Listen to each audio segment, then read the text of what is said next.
Bricks and Minifigs is your one-stop shop for all things LEGO. Hit the link below to find a store near you. My name is Kevin Dark. This is my LEGO TIE Fighter factory.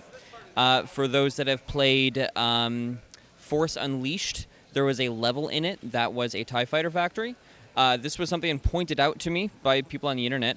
I actually remembered the AT-AT factory on it, so that's what I was sort of basing this off of.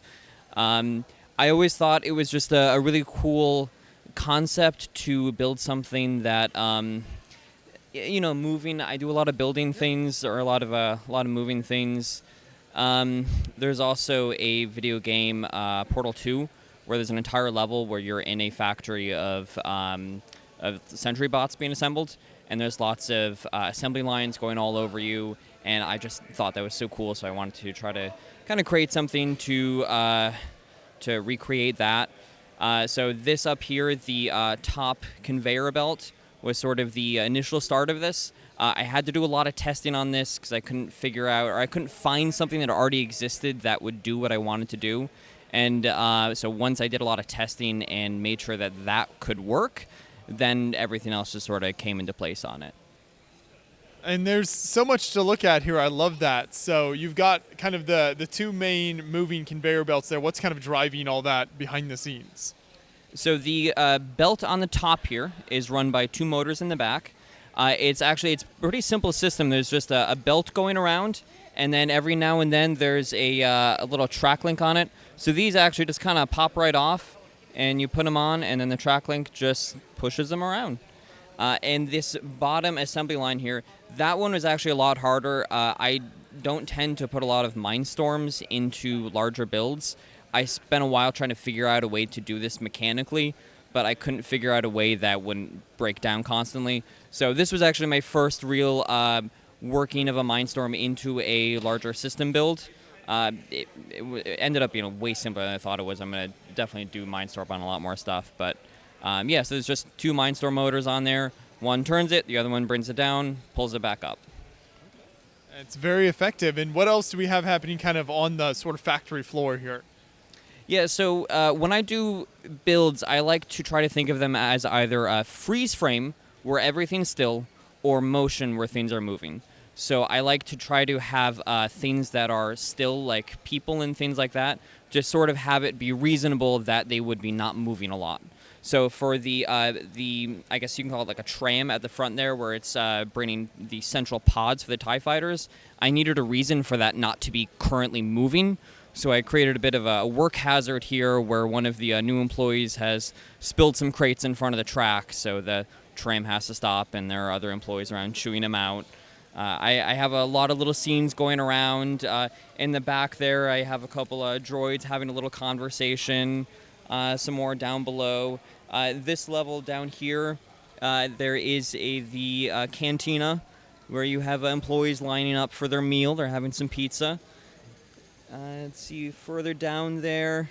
Yeah, actually, these bottom levels here of just building the rooms, I had so much fun. I built those first, and I didn't want to stop. I just wanted to keep going up, but I knew I had to start doing the assembly floor.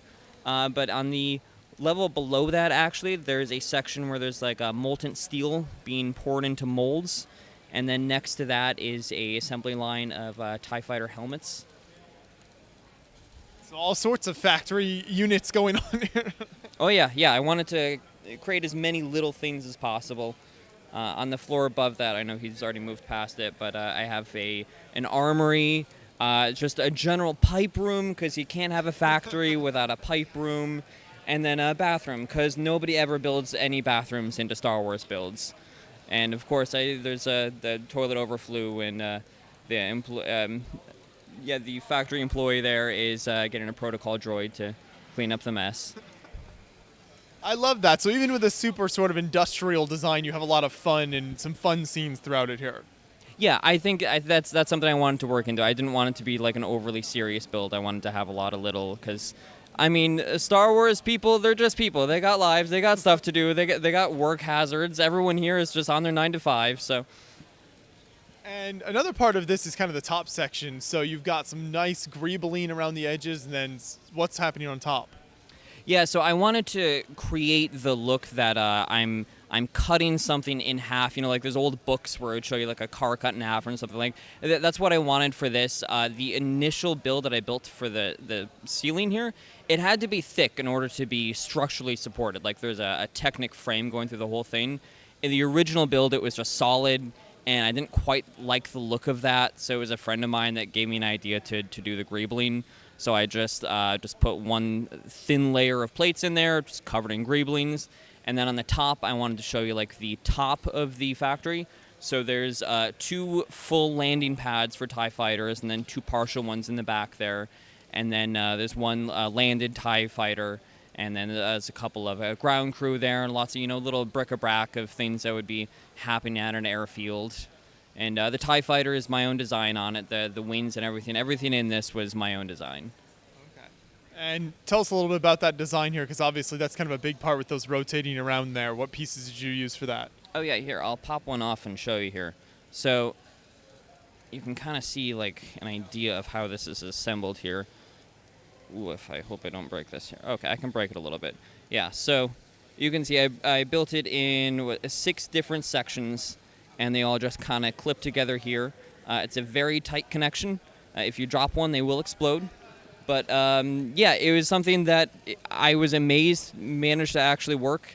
It was something that, like, as I was putting it together, I was like, "There's no way the angles of this are going to end up being good." But no, it worked out. It worked out great. I was very happy with it. Mm-hmm. No, it's very effective. Yeah. I'm just going to step that there. So then, for the overall build itself, you've got these big columns. What's that like structurally keeping all this running? The columns are almost entirely solid here. You see these vertical support here. I have a lot of those, so I worked them into the back wall, into these, and then these are just the rounded pieces on snot bricks behind it. But I wanted them to not be a weak point of it, so they are solid. Like you can use them as like a baseball bat. And the wall too, the wall behind it.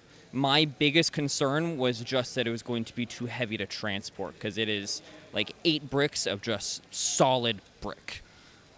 Sometimes you just need all that in there. Yeah. I mean, it honestly, like I ended up like it's sturdy. When you move it to the show, then how does it transport? Oh, it breaks into so many different sets. Like each of the columns break off. Even like this upper level here, it has break points where they all like break off into little sections here. The ceiling, the top is 16 by 16 plates with tiles on it. So all the plates just come up. That was actually a big mistake I made because when I built this at home, I took off all the 16 by 16 plates, and I was like, it will be obvious how these go back together. And then I got here and I spent like an hour with my fiance just puzzle piecing them back together. It was a nightmare. But yeah, like the top section, once you take all the top pieces off, there's a few 2x4 tiles mixed in with the 2x2s. You just pop those off and the entire thing just breaks into 3 sections. The back wall is 2 sections. Even the most of the floor here actually just pops right out so I can service it. And yeah, the whole thing just breaks down into little bite-sized pieces, and you can put in boxes and take them anywhere. No, I love that. And then another added element to the movement is the lights as well. So how did you incorporate lighting throughout this? What types of lights do you like to use for a build like this? So I use tiny little lights from Light My Bricks. This is my second build working with them now. I love them because they're so small you can really like sandwich them in between things here. It took a little while to figure out how I wanted to do the hanging lights from the ceilings on it. But once I did, I mean, the ceilings are just 3 plates thick. So there's one plate that's like the ceiling you see from the bottom, one on the top, and then there's one gap where I can put in the wires for it. I did actually have one issue with it, which you can actually see if you keep going around the edge there. The top 2 lights are off. I had to do some servicing on it, and while I did that, some of the loose wires got tangled into the belt and just ripped to pieces. So, yeah, so I lost a couple of lights there. I'm still deciding whether or not I want to like disassemble it and put new lights in, or just put a little ladder underneath it and put a technician fixing the lights. Tried and true method. Yeah. So I'm still really kind of getting the hang of working in lights and wires into like if you look at the back end of this, mechanically everything is like organized and beautiful, and then there's just a rat's nest of wires going everywhere. Can we take a look at the behind it at all? I don't know if we're able to see that, then you can maybe explain a little more of some of the mechanisms that we have here, even just the back panel and everything. Yeah, so the back panel here, everything's just kind of snot connected to keep it just like as best I can do here. On one of the motors there, you can see I did some ad hoc, like at the show, kind of snot connections there because this whole section is just kind of coming off every now and then. And then here, I'll try to stick a light underneath if you want to try to get your camera in there. I'm using it for storage, so I apologize for all the just stuff that's in there. But yeah, it's a big, wide open space. Yeah, I don't know what else to say about it. It's a big. Yeah, no, that works. You know, it's just cool to see a little more behind the scenes and kind of how all that comes together and what you had to do to make all this, you know, the really nice looking scene out front, make it all work. Yeah. I tried really hard on this because when a lot of people build things in the not visible section of it, they just kind of use whatever colors they want. And I knew this was going to be so big and so tall that if I had the back just be a mess of like reds and yellows and pinks and stuff, that it would look terrible to have the. So I tried to make an effort to make it all gray and black, and then I ran out of gray and black plates and just said, screw it, I'm just going to use some tan and dark tan here. But I think it looks better than it would have if I didn't care and if it was all greens and pinks and things. Right. So yeah, I am trying a little bit to make the back ends of things look a little better. Sounds good. Great work here. Do you have any idea how many pieces are in the whole build?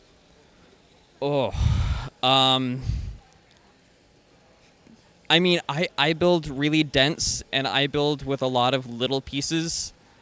I'm gonna conservatively say like 70, 80,000, something like that. Yeah. But a lot of it's recycled from like other builds that I've done, which is like I probably for this build only bought maybe 20% of the parts here. Everything else I just had left over from other stuff that I had done. And that's what's everything like, I'm going to bring this to one more show, and I'm going to tear it to pieces, and I may keep one TIE fighter wing as like a memento of it, but yeah, and then the pieces are going to be built into something else that's huge and takes up too much of my time. Yeah.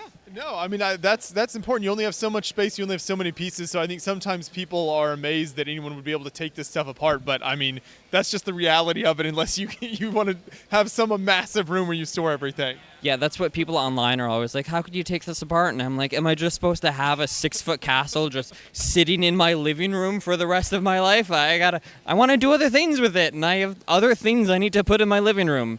So yeah, there's probably going to be people on online that are going to be upset that I'm going to take this apart, but whatever. I'm already bored with it. It was fun to build. I've built it. I've shown other people. It's on the internet now. There's proof that it exists. I'm done with it. I can tear it apart now. There we go. Sounds good. We'll look forward to your future projects then. Thank you so much. Thank you.